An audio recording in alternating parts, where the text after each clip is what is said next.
Greetings, everyone. Welcome to week 4, season 11 of the LDQL. After 3 weeks, I was in first place by, I think, about 4 points or something, which is kind of nuts. I mean, given how good everybody is, I had a very solid start to the season. So, yeah, I mean, it's cool to be in first. I don't know if I'll be in first by the end, but it would be nice because it's not a championship for season 11. So it's kind of like if you're in first after 5, you just kind of win the season. So that would be fun. But yeah, last week I did finish in first place, which I didn't expect given I didn't get 6 on any of the quizzes, but I was pretty consistent, getting 5 on 6 out of the 7 quizzes. Don't do it, or do it, I guess, if you want to farm engagement. Although, to be fair, this is an LDQL video, so it doesn't really matter because nobody watches these anyway, compared to the other stuff, at least.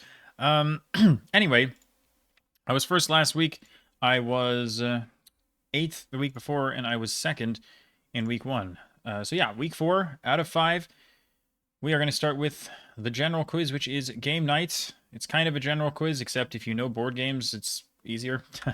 The growing of wine grapes is one of the oldest human agricultural practices, with evidence existing to at least 6000 BCE. The cultivation and harvesting of grapes is known by what Latin-derived term? The title is a 2013 board game by Jamie Stegmaier, as well as its 2014 expansion Tuscany.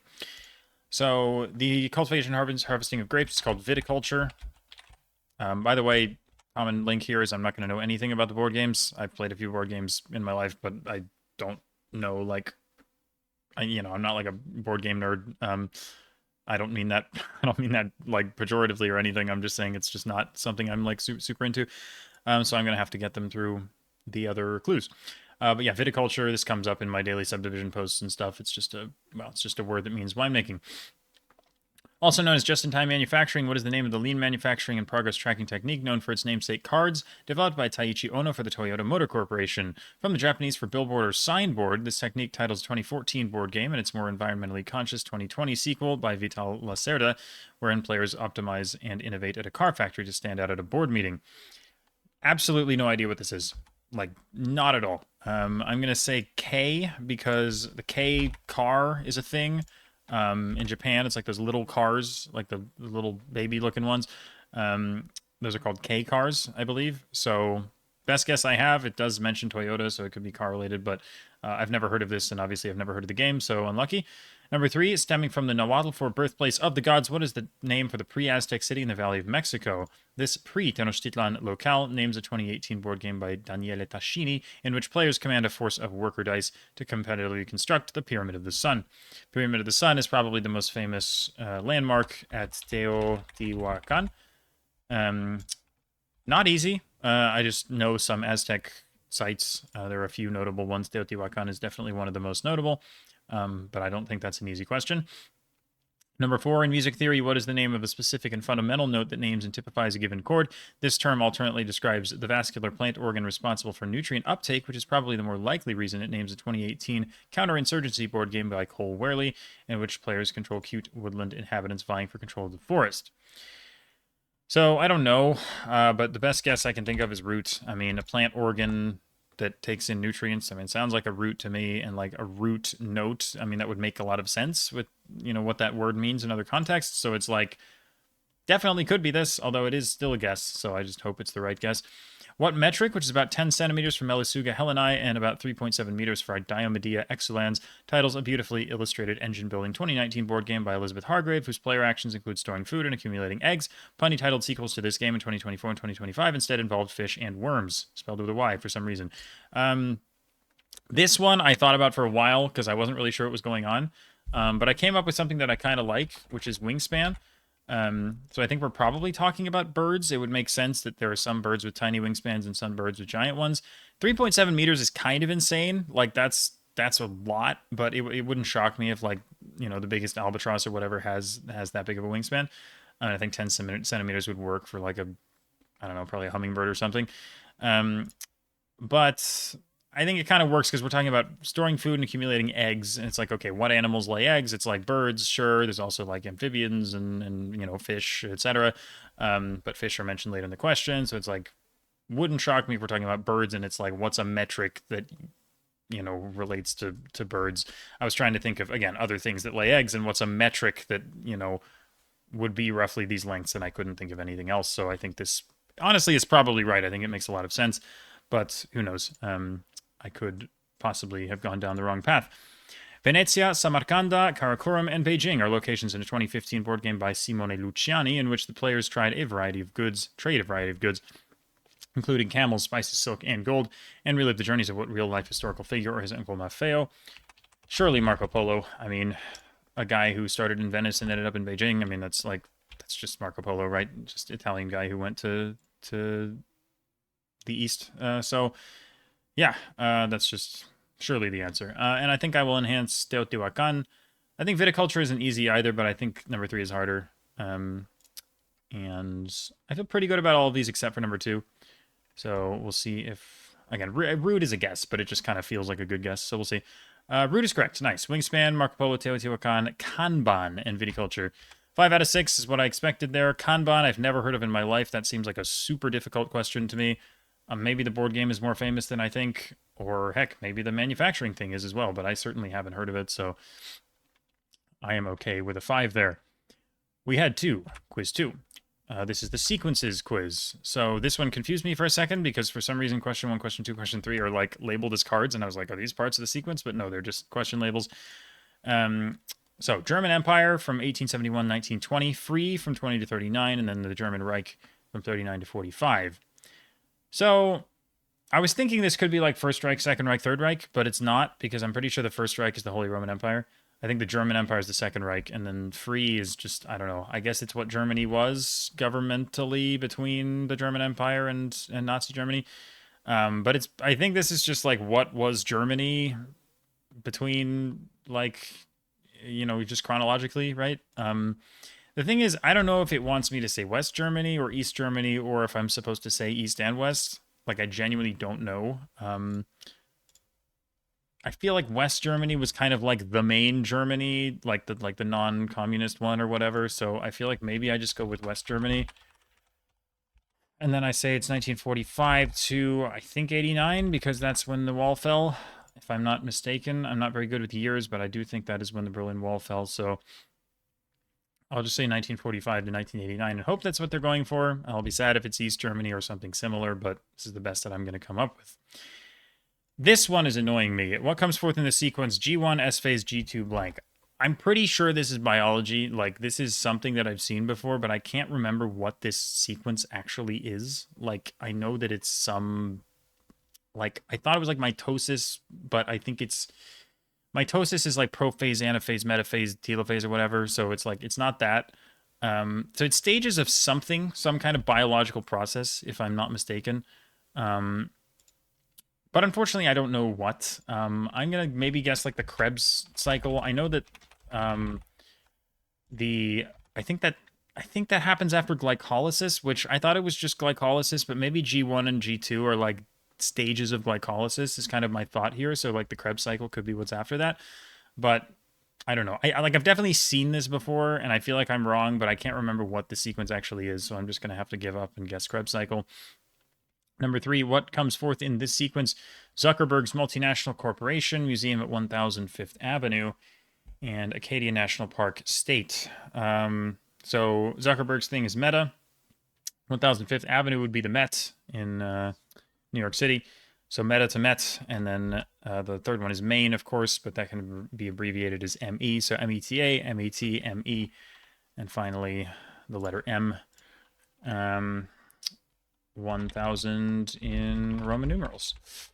Or just, I could just write the letter M, which honestly, maybe I should, because it's going to be easier for them to grade, rather than having to like verify that what I said is correct. So I'll just write the letter M. What comes forth in this one? Twilight of the Gods, Siegfried and the Valkyrie. So this is Richard Wagner's Ring Cycle backwards. So Twilight of the Gods is Götterdämmerung, Siegfried is just Siegfried, and then the Valkyrie is Die Walküre. I honestly thought Die Walküre was plural. I thought it was the Valkyries, so it's good to know that it's singular. But anyway, the Götterdämmerung is the 4th in the cycle, so we're going backwards, 4, 3, 2. So the first one is called Das Rheingold, and I have no idea what it's called in English, so I'm going to say Das Rheingold, but in English. And they better take that, like the Rheingold or something. Like, I don't know. I just know the German names. But anyway, Twilight of the Gods is a little hard to pick up on if you only know the German titles, which I feel like are more common than the English titles. But the second one and the third one, if you have heard of ring cycle things, it's definitely more possible to pick up on what's going on. Number 5, what comes forth but in this sequence? 45 degrees, 37th U.S. state. 135 degrees, element with atomic number 34. 225 degrees, ISO language code for Swahili. So the way that I cracked this one was the second one. I was trying to think what are the elements of the periodic table.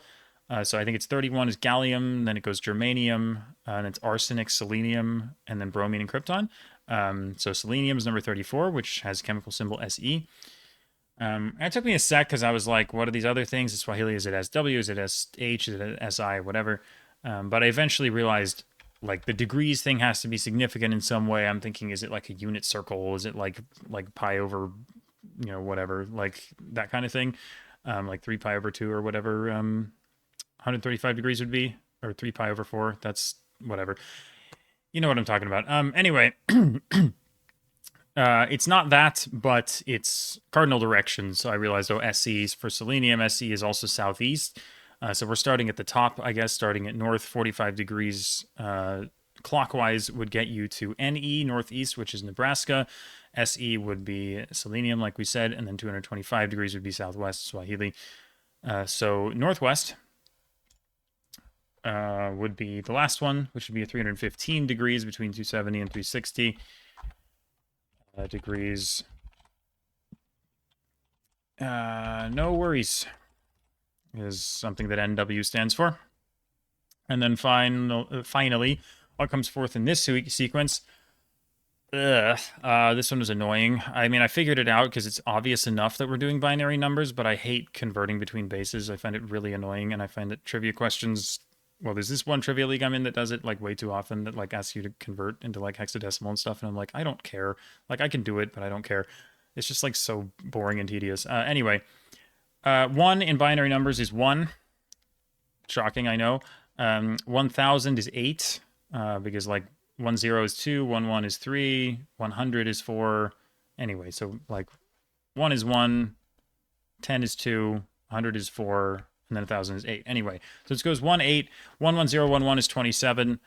So basically what's happening is we're doing the cubes, 1 cubed, 2 cubed, 3 cubed in binary. So we want 4 cubed in binary, 0 cubed, 1 cubed. Wait, brain, hello? I'm actually so absent-minded. Good Lord. I'm so tired. 4 cubed is 64. So we want 64 in binary is what's going on. So, wait, dude, am I good? Yeah, okay, sorry. This is interesting, actually. I did the problem wrong when I first, so I'm getting confused because I actually misread the problem the first time I did it. And now I'm realizing now that I misread it. So, we have 1 cubed, 2 cubed, 3 cubed, so we want 4 cubed. 4 cubed is in fact 64, but for some reason I did 81 when I did it the first time, so I thought it was 3 to the 4th, and I had to figure out what the heck 81 was. But 64 is easier, because like we said, it's just powers of 2, so 1,000, if that's 8, 10,000 is 16, 100,000 is 32, therefore a million is 64, and that should be correct. I'm glad I caught that because I was pretty close to submitting the wrong answer there.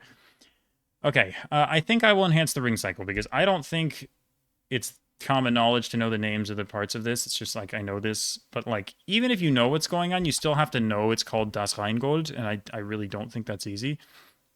The rest of these things are, I mean, I don't know what 2 is. 1, it's like whatever. 1, I mean, I might be wrong because I'm not very good at this stuff, like modern history, but I don't think it's that hard, even if, like, I don't think it's that hard either way. 3 is knowable, 5 is knowable, 6 is knowable, like, 4's got to be the play here, I think. I'm interested to see what the biology one is, if it even is biology. I think it's biology, like, because I really feel like I do recognize that, but I just can't place it. Poland. Oh, good lord. Okay, well, that was not even close to correct. That's hard, though. What the heck? That seems really hard. Like, that's the history of Gdansk? Like, how are you even supposed to pinpoint that? That's kind of nuts. Like, that seems really difficult. Mitosis? Are you serious? Dude, I was like, could it be mitosis? Thinking, like, is it the stages of mitosis? But I was like, no, it's not the stages of mitosis. But apparently it is just mitosis, which is really annoying. M, the Rheingold, yeah, whatever. That I should get credit for that. 1 million and W. So I mean, 4 out of 6 is fine. Like I'm not gonna complain. I think there was honestly the first two there were both quite hard. Number one seems really tough. Like I don't know how you're supposed to figure out that that's Gdansk specifically. Like that's really tough because it just kind of feels like stages of German history because they just give you Germany, Germany, Germany, and it's like okay, we're doing Germany, right? I mean, I guess free.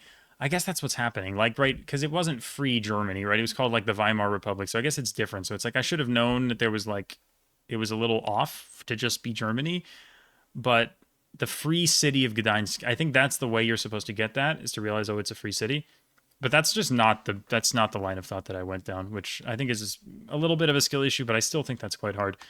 Um, but it is a cool question, to be honest. So yeah, 4 out of 6, not bad, because there were some tricky sequences in there. Quiz number 3 is pop culture. 2022 film The Unbearable Weight of Massive Talent sees which actor play a fictionalized version of himself, tortured by a younger fictionalized version of himself. One scene in the film sees a superfan of this actor having a shrine room that includes a wax figure of this actor's character, Castor Troy, from the film Face Off. I should know this. Face Off is a thing, like I've heard of it, but I don't know who stars in it. I'm just going to guess Bruce Willis, just a random actor guess. Number 2, which NFL team released the Super Bowl Shuffle in 1985, featuring short verses from many of their players? The song was released 2 months before this team won Super Bowl 20 in a 46-10 blowout.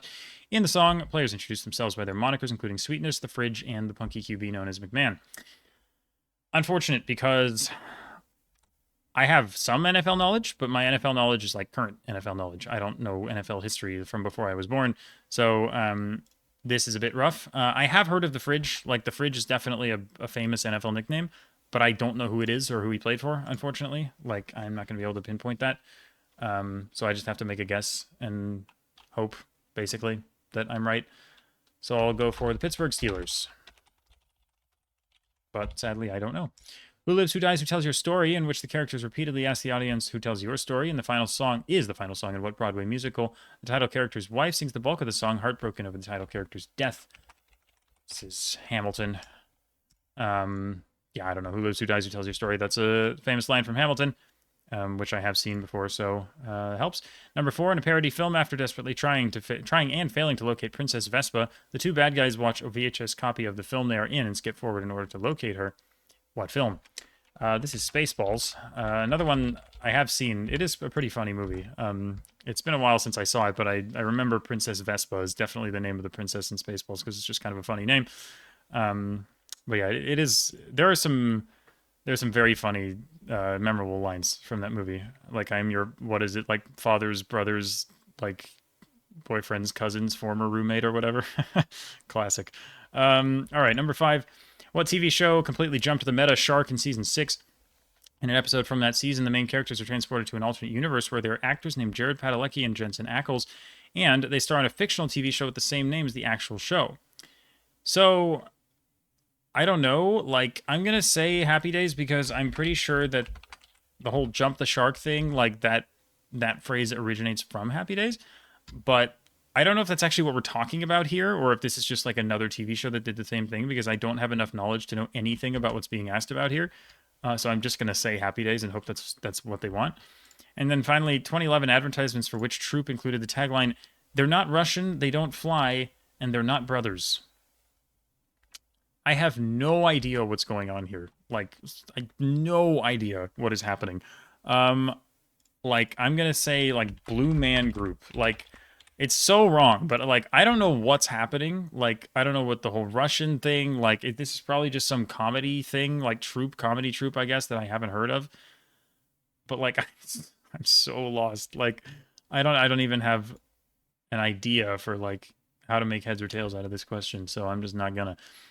And I will enhance 4 because I think Spaceballs is at least moderately difficult. Hamilton is not, and if it is Happy Days, it isn't either.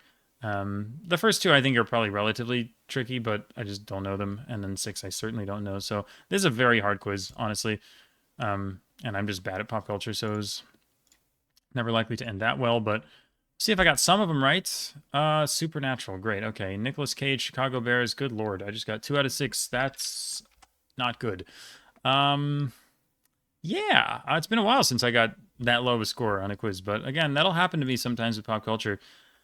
Supernatural, sure. I mean, that's a thing. Like, I'm aware of it. I know that there's like it has a whole like cult following or whatever it is, but I don't know anything about it, like at all. So makes sense. I don't get that. Chicago Bears, guessed the wrong football team. Tough. I should know who the fridge is, but otherwise, none of that was intelligible to me.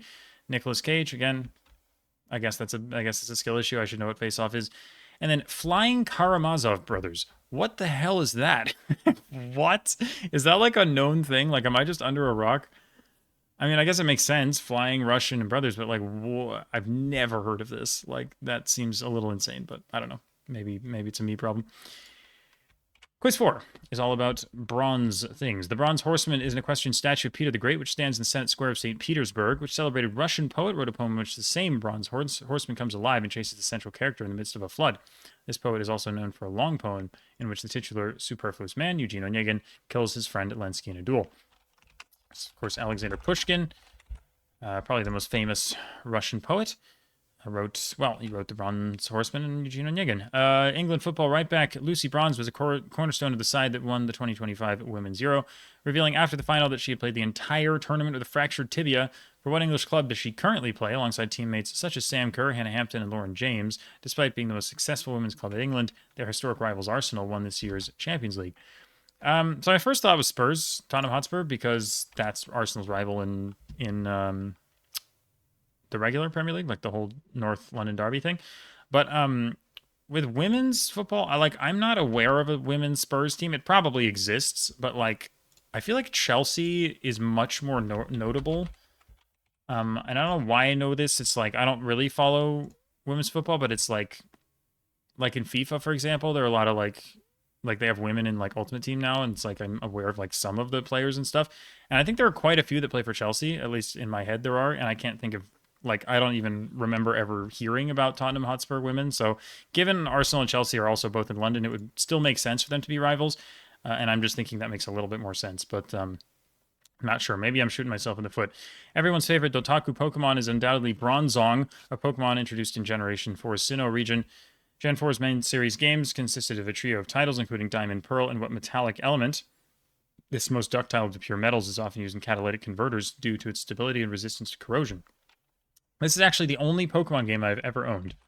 But Pokemon Platinum, I had a DS when I was a kid that, I mean, I was only allowed to use it like an hour a week, so I didn't get a lot of playtime on it, but I had Pokemon Platinum. It was like the one game that I ever had. So I literally haven't played Pokemon like ever except for this particular game, but that's also, I would know it anyway because like catalytic converters are just Platinum. Anyway, number 4, the bulging eyes and ominous smile of a series of bronze sculptures shocked archaeologists when they were excavated in which country? These sculptures, dating back to the 2nd millennium BCE, look radically alien compared to contemporary bronze ware found elsewhere in the country, which were predominantly cooking vessels, musical instruments, and weapons buried with the deceased. I don't know. I've never seen a picture of these things before. But I just really have no idea because there's not a lot of clues here. I'm going to guess China because that's a place where I don't know, the clue seems to make sense. It's a big country with a lot of archaeological history and discovery, so it's like, sure, it could work. Like I could see these being Chinese, but it's just a guess. It could be any country. Number 5, the Capitoline Wolf is a legendary bronze sculpture which depicts a she-wolf suckling which pair of mythological twins, the orphan twins abandoned by their father Numitor, would eventually grow up to found a city on 7 hills, though one of them would kill the other over a dispute shortly after. These are, of course, Romulus and Remus, the legendary founders of Rome, or at least Romulus was after he killed Remus, but anyway, Romulus and Remus are just the famous twins who were suckled by the wolf. And finally, the number 6, the bronze sculpture, Unique Forms of Continuity in Space by Umberto Boccioni, is often considered a cornerstone of which 20th century artistic movement. The name of the movement was coined in a namesake manifesto, which claimed a roaring car is more beautiful than the winged victory of Samothrace, and embraced violence, speed, and modern technology. I'm not sure. I'm going to guess futurism, because I know that is an art movement that exists, and violence, speed, and modern technology all kind of sound like future-y things to me. I tried for a little while to think of some art terms that worked here, and futurism was kind of just the one that made the most sense to me. So hopefully that's a good educated guess. We will see. And what am I enhancing here? Maybe Pushkin? I don't feel good enough about futurism or China. Romulus and Remus, I think, is pretty easy. Platinum is pretty easy. Chelsea might be a good enhance, but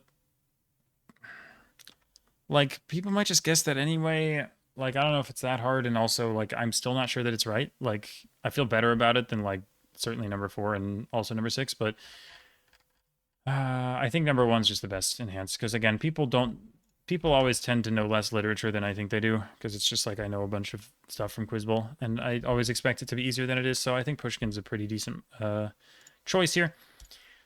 So we'll see. Never know. Is that a car? That's a car. Oh, that's a car too. Damn, lots of cars. Oh, there's a car. Dang. I guarantee it's going to mark me wrong for this, by the way, but like I'm pretty sure everything I've clicked is at a car and it knew it. Bridges. Like, why is it? I don't understand these freaking capture things, man. Like, why is it often the wrong answer? Like, why are you supposed to click the wrong answer? Like, sometimes there's like a car and you're not supposed to click it.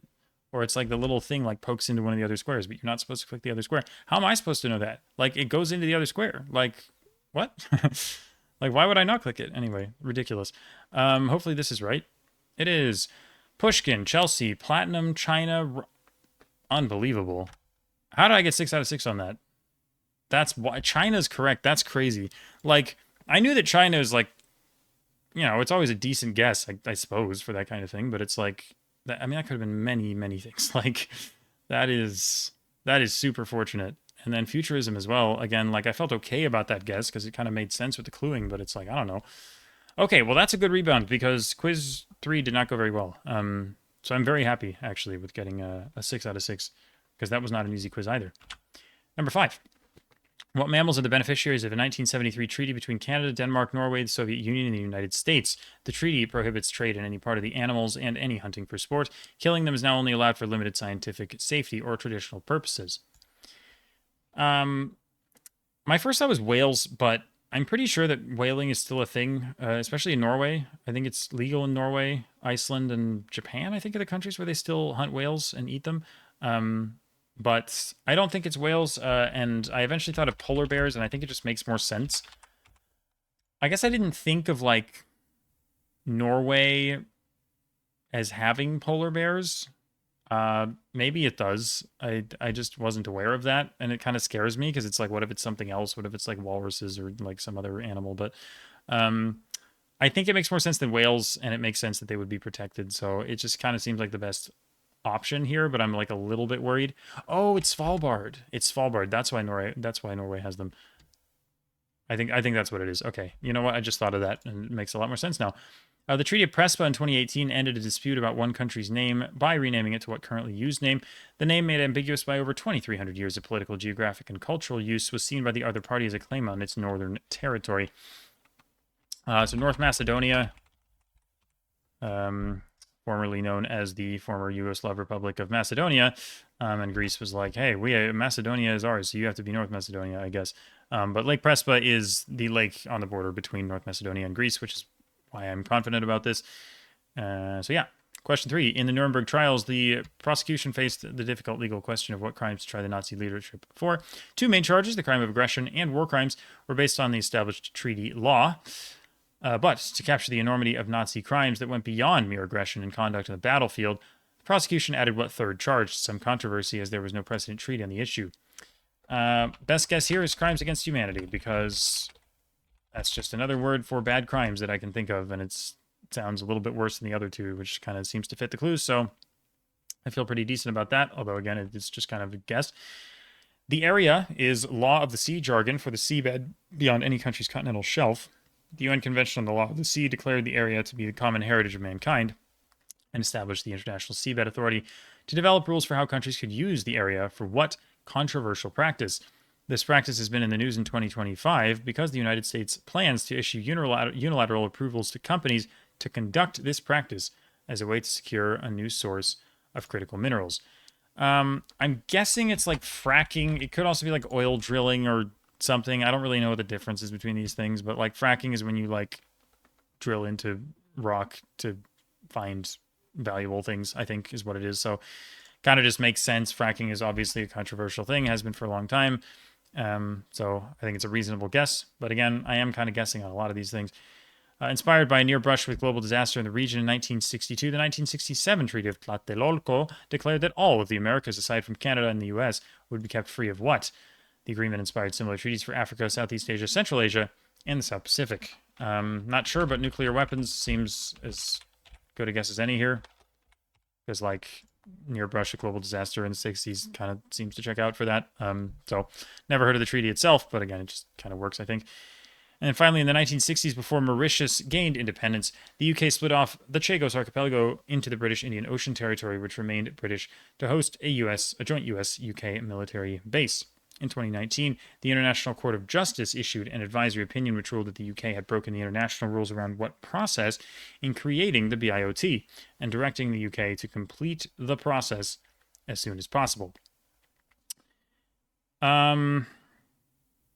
Oh my god, what was I going to say for this? I came up with a guess and I don't even remember what it was. Jesus. Like I was thinking about this for so long because I was like, I don't know what word they want. Like, I don't know what's going on here. God,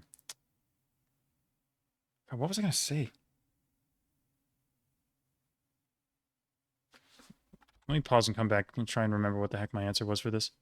Right. So I just remember the word that I was trying to think of was, or come up with, was liberation. As in like liberating previously held territories, I guess. Like, I don't know, because it says directing the UK to complete the process as soon as possible. I know that that area is becoming part of Mauritius, or maybe already has recently. So it's like liberating the islands, I guess. Again, I don't know. Like, I don't know what term they want. This is the thing. Like, I feel like I can have a pretty good sense for like what's happening here, but I just don't know what the question wants me to say, if that makes sense. Like it's just, I don't know. This one seems it's a little bit confusing to me, a little bit opaque, but maybe it's just because I don't know enough about international relations or whatever this is. But yeah, I mean, hopefully that's what they're going for. But again, I'm really not sure what they want. So yeah, this is tough because this quiz is full of things that I just feel decent about, but don't feel that confident about, if that makes sense. Like, I just don't know what most of these things are. And I'm just kind of guessing phrases that make sense. And again, I feel good about a lot of my guesses here, but I might enhance North Macedonia because it's the only one I feel super sure about. And I still think that Prespa isn't like super easy, although you can kind of figure it out from the context clues anyway, but I think I'm just going to go with 2 and just call it a day. Okay. See. Okay. Polar bears, North Macedonia, crimes against humanity, nuclear weapons. So 4 out of 6. Deep sea mining. I guess that's different from fracking. Like, I don't know. Like, yeah, extracting minerals. Like, yeah, that's mining, right? I mean, that's what that is. But it's like I can discern that that's kind of what we're talking about. But like, I still don't know the phrase, the exact term that you're looking for. So I guess that's different from fracking. I don't know exactly what the difference is. Maybe it's the materials being extracted are different, whatever. And then decolonization, it's just annoying. Like yeah, like I mean, I figured out that's what's going on because like that's what you're describing, but liberation of the territory kind of seems like the same thing to me. I don't know. I guess it's not the same thing, but it just feels, well, it feels awfully similar. So yeah. Oh well, unlucky. So we head to quiz 6. This is a geography quiz. The Danyang Kunshan Grand Bridge, which holds the Guinness World Record for being the longest bridge in the world, is located in what coastal province? For 164.8 kilometers, the bridge runs along the Yangtze River between Shanghai and the province's capital, Nanjing, located south of Shandong and east of Anhui. Anhui, I guess. What is it? Anhui? I don't know. I just think that HUI should be Hui, but apparently it's Hui. I don't know. I don't know why it's not just an E, but anyway, transliteration is weird. This province is the 4th most populous in China. Anyway, Jiangsu is the one where Nanjing is. Living root bridges are created by the Khasi people in eastern India using what type of tree? These trees' aerial roots make them ideal for bridge crafting, and one of these types of trees is the national tree of India. The longest living root bridge is pictured below. Best guess I have here is a banyan. Because I know that banyans often have like roots kind of above the ground, and banyan trees are famous in India. I still don't know what the hell the difference is between a banyan tree and a Bodhi tree. Like, I swear they're like the same thing, or one's a subset of the other or something. But I think banyan is probably a better answer than Bodhi, because Bodhi seems a little more specific. So I'll go with banyan. A national park in what U.S. state contains what was once the world's longest single-span arch bridge? The state's only national park is the newest in the U.S., and its namesake feature was created by a tributary of the Kanawha River before that river eventually empties into the Ohio River near Point Pleasant. Point Pleasant is the Mothman town in West Virginia. The brand new national park being New River Gorge. I say brand new, it's probably over 5 years old at this point, but, well, it is the newest park in the U.S. The bridge, with the second longest cantilever bridge span, crosses what Scottish body of water. Just northwest of Edinburgh, the bridge is on the Edinburgh-Dundee Railway between Queen's Ferry and North Queen's Ferry. The Firth of Forth is the body of water that sits just north of Edinburgh, and I think it's just called the Forth Bridge. But yeah, that's what's happening here. The Erasmus Bridge, a combined cable-stayed and bascule bridge, is located in what city? The bascule portion of this bridge is the largest in Western Europe and lifts to allow boats to travel up and down the new Meuse in this biggest European port city. Biggest port in Europe is Rotterdam. Erasmus makes sense because the guy Desiderius Erasmus was like a humanist or whatever he was. I know he was from Rotterdam, so makes sense. There's stuff in Rotterdam that's named after him. And then finally, the longest bridge in Africa, according to World Atlas, the 6th of October Bridge, is mostly located in what city? The bridge crosses the Nile River, connecting this Egyptian city to a famous funerary plateau. I have to assume it's Cairo. I mean, funerary plateau is probably Giza necropolis. And then 6th of October is, I know there's a 6th of October city in Egypt, so it's definitely a notable date in Egyptian history. I'm not exactly sure what it is, independence or something maybe. But yeah, should be Cairo, I think. And then I don't really know what I want to enhance. I think either Jiangsu or the Firth of Forth. I might actually go for Jiangsu just because, like, Firth of Forth is just more Western Europe, and I feel like people from the UK and people from Western Europe are more likely to know that. And it's like, even if you know some things about China, you might not, like, Jiangsu isn't like a super famous province, so you might just not know where it is or know which one it is. So that's my reasoning here. I don't know if it'll pay off, though. But yeah, let's try it.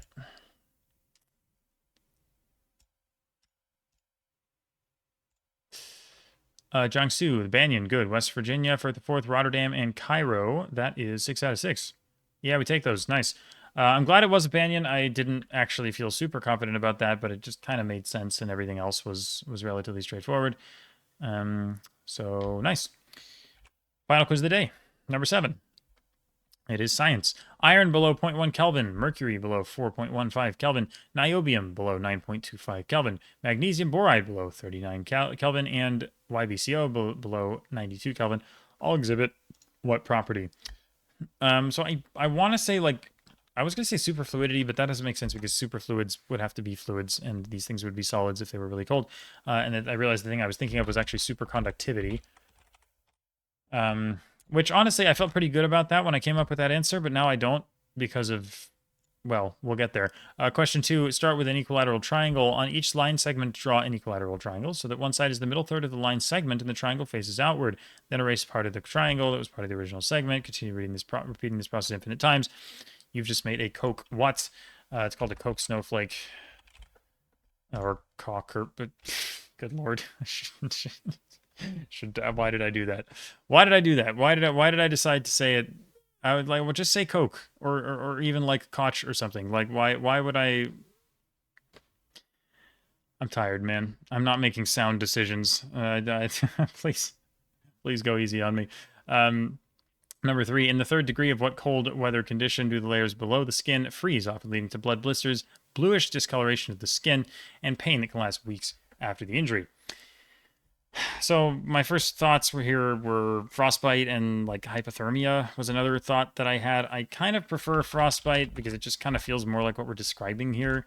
I mean, I don't know about like degrees of stuff, but I feel like hypothermia, it's more like what happens is your whole body gets so cold that you start to feel hot, and then you like want to be in the cold, and then it kills you.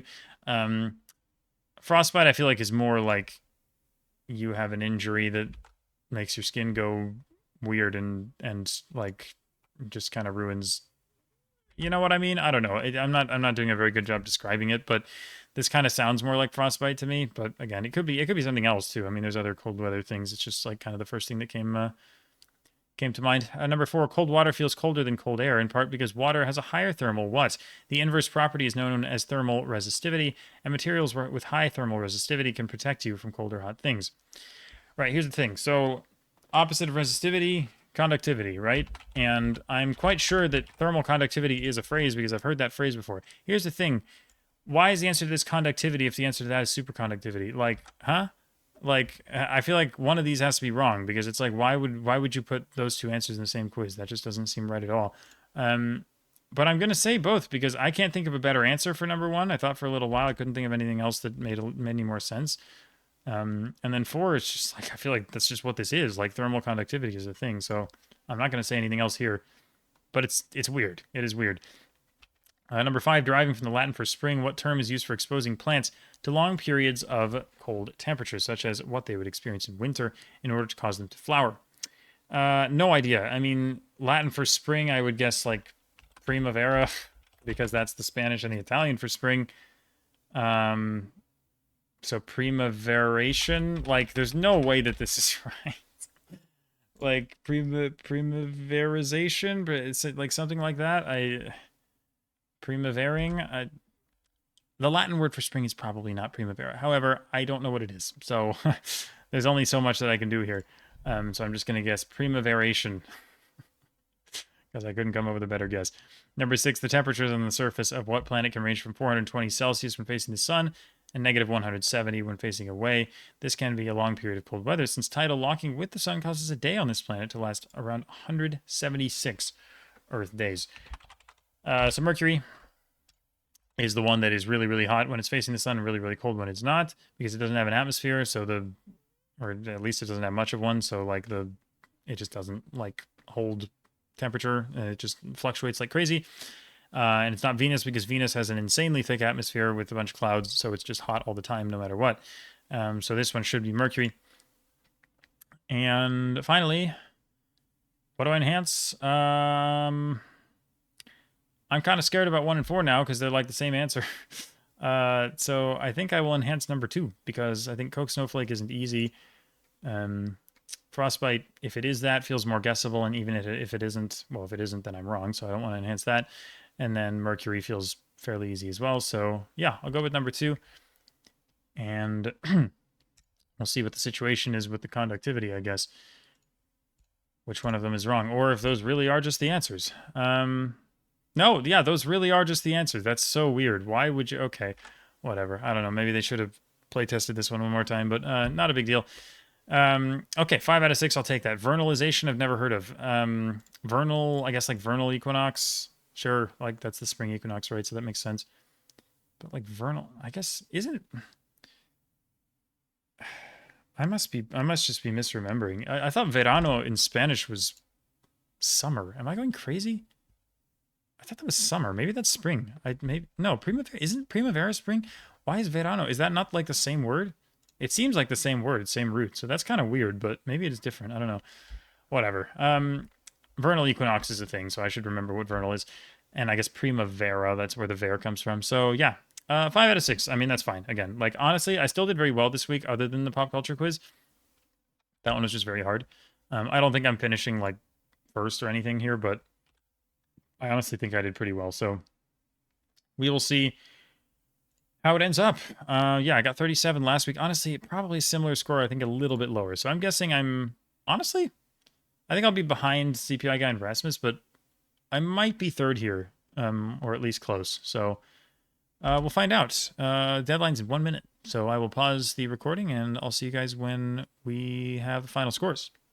Okay, we're back. I estimated correctly. I did finish in third place. So only 2.51 points on the pop culture quiz.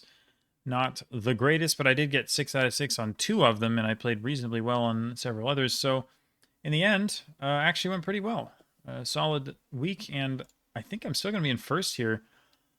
I'm still in first. And Rasmus probably would be in first if he wasn't given the average score on all of his quizzes, because that's just what has to happen when you're writing for the league. But, I mean, Tezzy's also writing for the league.